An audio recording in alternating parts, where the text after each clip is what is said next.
La primera pregunta que quería hacerte, tú fuiste parlamentario, fuiste diputado al Congreso de la República ¿en cuántas ocasiones? Yo ingresé, mi primera vez en el Congreso fue la elección del año 93, cuando Claudio Fermín fue candidato de AD a esas elecciones a la presidencia. Yo venía de ser 2 periodos concejal en Caracas. Ese año no estuve en el consejo porque yo renuncié. El año anterior fue la primera elección municipal separada. Yo renuncié a ser candidato, ya yo estaba de secretario general del partido en Caracas y pasé ese año ocupado solo del partido, bueno, porque tenía planteado, pues, proponer mi nombre para ser diputado en esa elección de 93. De manera que ahí ingresé por primera vez al Congreso. Ya en el año 96, junto con Héctor Alonso López y otros amigos, por las cuestiones internas del partido, fuimos expulsados. Yo era diputado en ese momento. Y para la elección del 98 fui candidato nuevamente por el circuito de La Vega y El Paraíso, pero representando a otro movimiento, una iniciativa que adoptamos que se llamaba Renovación.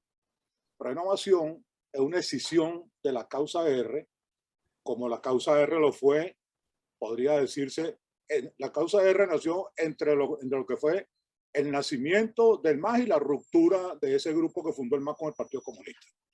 Ahí vino Maneiro, que definitivamente no quiso quedarse en el MAS y después fundaron la causa R. Y más adelante Renovación es una escisión de la causa R. Entonces Freddy Rodríguez, quien dirigía ese grupo, bueno, nos puso ese partido a la orden y con ese partido presentamos por segunda vez la candidatura de Claudio, ya él fuera de AD también como militante en el año 98. Entonces inscribimos diputados en todo el país, pero solamente salimos 2, que fuimos Luis Emilio Rondón y yo, él por Miranda y yo por Caracas. Esa es mi segunda vez entonces como diputado. Tú estuviste en dos congresos importantes. Estuviste en el congreso que destituyó a Carlos Andrés Pérez y estuviste en el congreso en el último congreso, el congreso que fue... No, pero te corrijo, porque el congreso que destituyó a Pérez, la destitución fue en mayo de 93. Ajá. Tú entraste fue en el de Caldera. Yo entré en las elecciones de diciembre de ese año, yo entré el que le correspondió acompañar a Caldera, es correcto. O sea, tú estuviste durante el gobierno de Caldera en la oposición, pero ¿qué tipo de oposición hizo Acción Democrática durante esos 5 años, estando tú aún en Acción Democrática?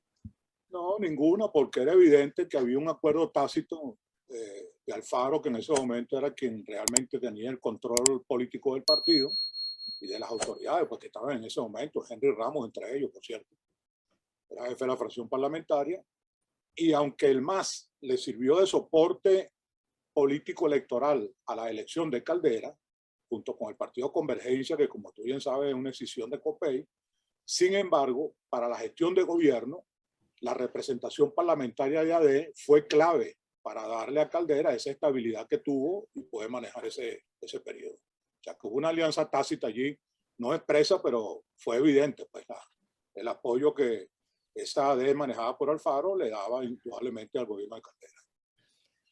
Y ya entrando en el capítulo previo, donde tú eras secretario general, creo que aún, o no sé si ya te habían removido en medio de la guerra interna de AD. Entiendo que en la convención del 91 fue cuando tú ganas la Secretaría General de Acción Democrática en Caracas, pero estábamos hablando de la gran guerra interna del partido, quizás la última gran guerra interna, donde aquello que se llamaba la ortodoxia se enfrentaba a aquello que llamaban la renovación, que era, palabras más, palabras menos, el carlosandresismo. ¿Qué recuerdas tú de esa batalla? Bueno, fíjate que acaba de mencionar a Carlos Andrés y eso me da pie para un detalle que quizás mucha gente no conoce. Yo fui junto con Héctor Alonso protagonista de esa batalla, como tú bien la has llamado.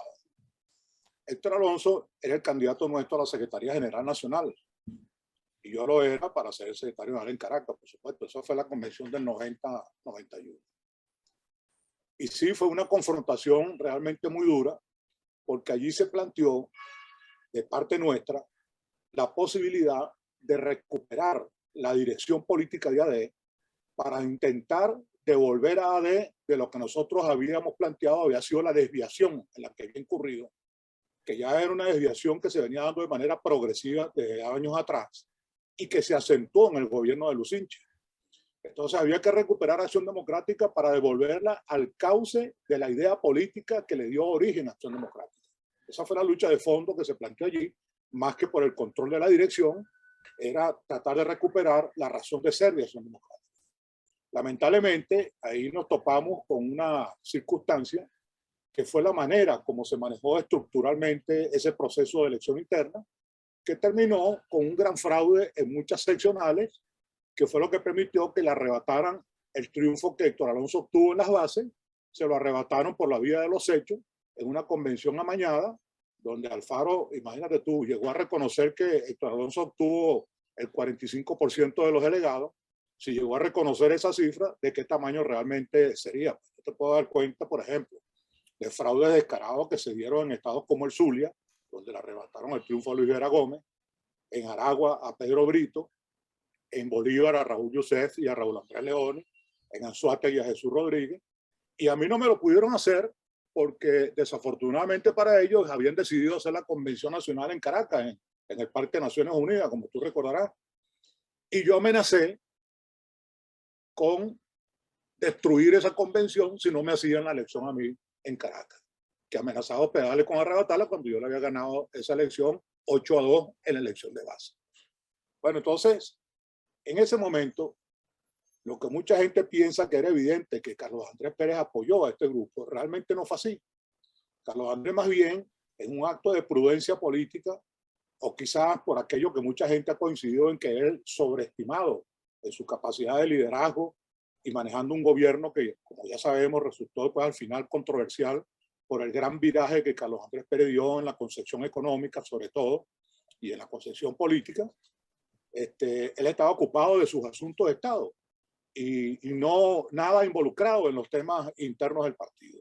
De hecho, muchos de nosotros, que sin duda alguna teníamos una cercanía personal y política con Pérez, más bien hubo hasta el reclamo de que él no hubiese intercedido para que esa facción que estaba luchando por el control del partido hubiese tenido un mayor apoyo político, más no logístico, porque no se estaba tampoco detrás, digamos, de una dinámica que más bien nosotros estábamos combatiendo, como era el uso del poder para usufructuarlo y cambiar pues voluntades y cambiar situaciones internas en el partido. De manera que Carlos Andrés realmente poco intervino en ese proceso interno, a diferencia de lo que mucha gente piensa, que es que había una facción de Carlos Andrés luchando contra él. Bueno, ahí el tema de fondo contra Carlos Andrés se comenzó, bueno, cuando él planteó aquel tema, que por cierto yo era todavía concejal, en una sesión especial que hicimos en la parroquia 23 de enero, parroquia donde nací y me crié, frente a la zona allí donde yo me crié en el 23 de enero, hicimos esa sesión pública y fue donde Carlos Andrés Pérez anunció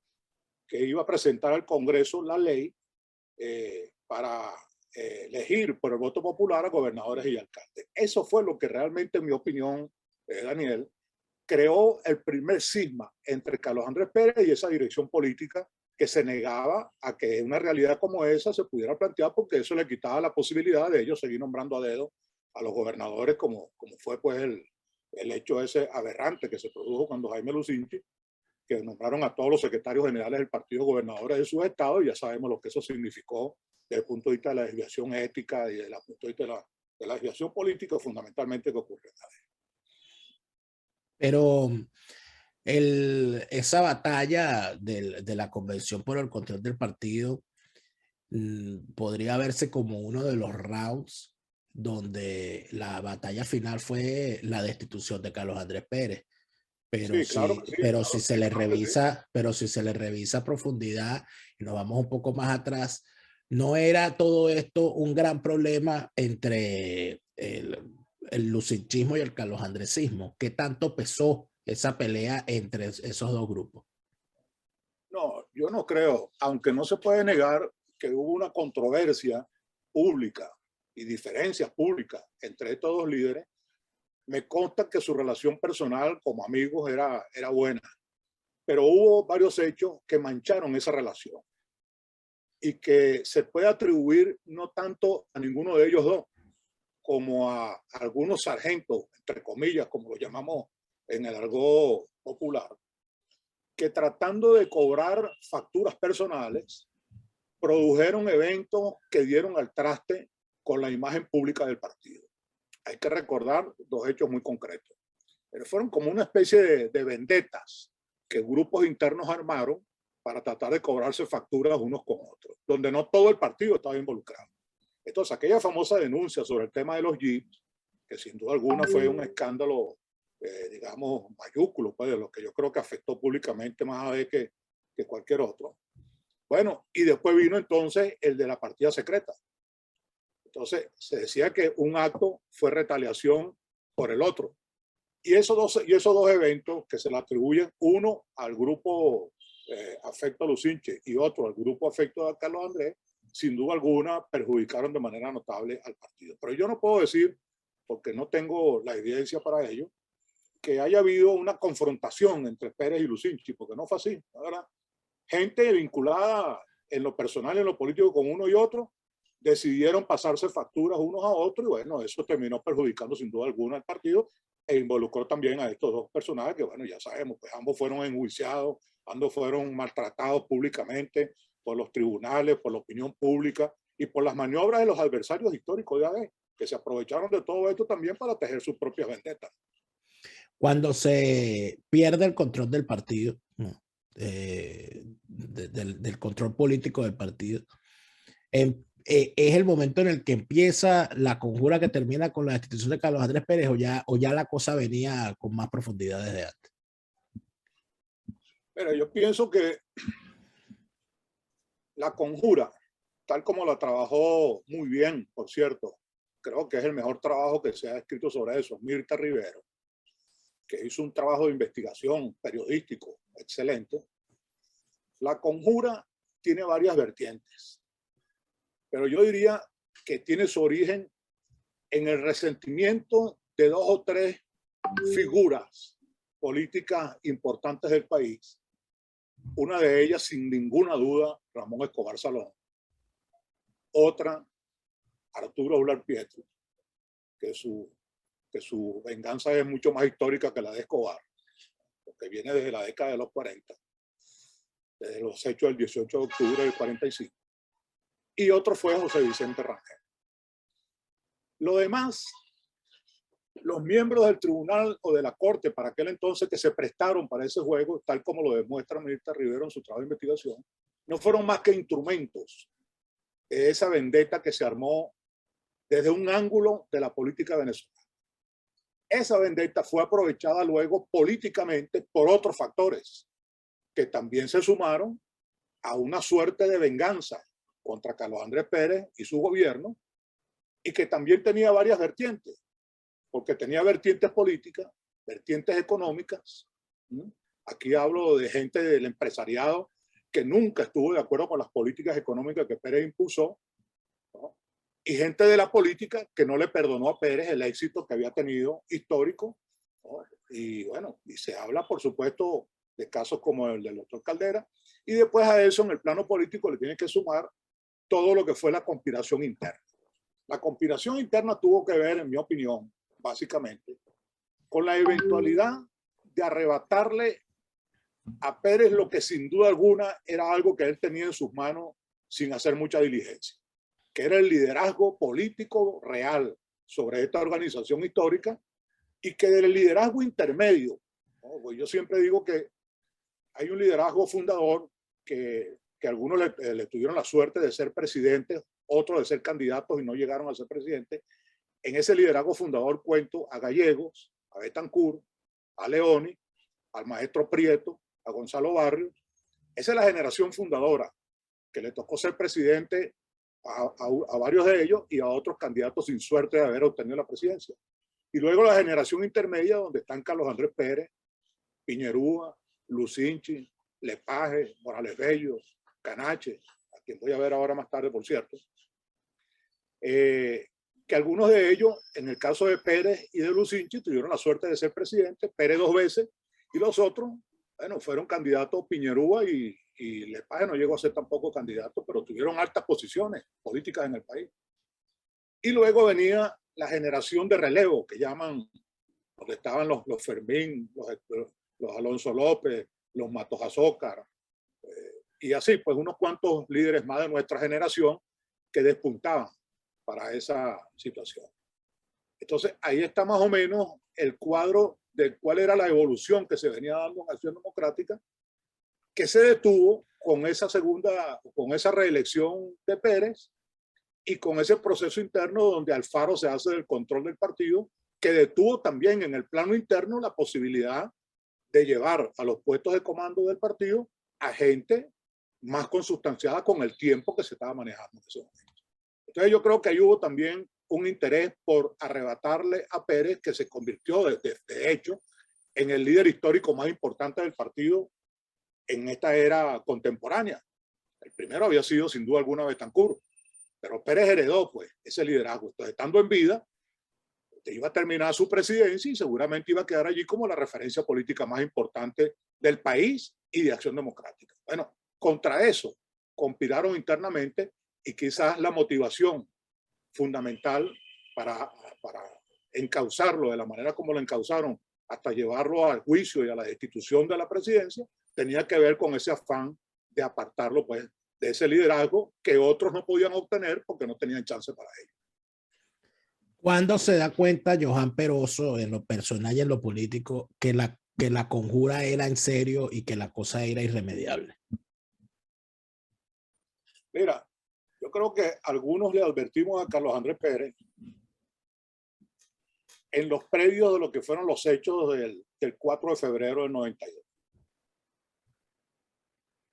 La intentona de Chávez, que fracasó, creo que puso en relieve todas estas miserias humanas que después se revelaron de manera pública. Porque mucha de esa gente vio allí una jugada de un factor que quizás nadie tenía en la bitácora, ¿no? Lo de Chávez, que fue una aparición donde nadie tenía información de que eso podía ocurrir, y mucho menos que la gente pensara en la eventualidad de un golpe de Estado en Venezuela, un país que había desarrollado por 40 años su democracia. Bueno, eso no estaba en la bitácora de nadie. Pero cuando eso ocurrió, mucha de esa gente que sí tenía en ciernes la conspiración contra Pérez por el tema del liderazgo del partido y del país, quizás vieron allí la eventualidad de que llegaran el cisne negro que les iba a arrebatar a ellos su posibilidad. Entonces yo creo que allí se desataron esas pasiones que luego fueron buscando cauces para conjugarse una con otra. Eso es lo que me lleva a mí a pensar que factores económicos y políticos terminaron en el año 98 coincidiendo en apoyar a Chávez y no a Salas Romer, ¿no? Porque por aquello de que pensaban que llevando a Chávez al poder, ellos podían desde la trastienda, esos poderes fácticos, podían desde la trastienda manejar el poder. Bueno, y ya conocemos la historia, ya sabemos lo que pasó. Chávez los utilizó, ¿no? Hizo con ellos lo que le dio la gana, le tomó los favores que le hicieron y al final fueron todos despachados por secretaría para llevar al país a esta tragedia que hoy estamos viviendo. Pero tú recuerdas el momento en el que, si es que acaso existió, en que tú hablaste con el presidente Pérez sobre esa conjura, sobre el peligro que veías, o eso no hubo oportunidad.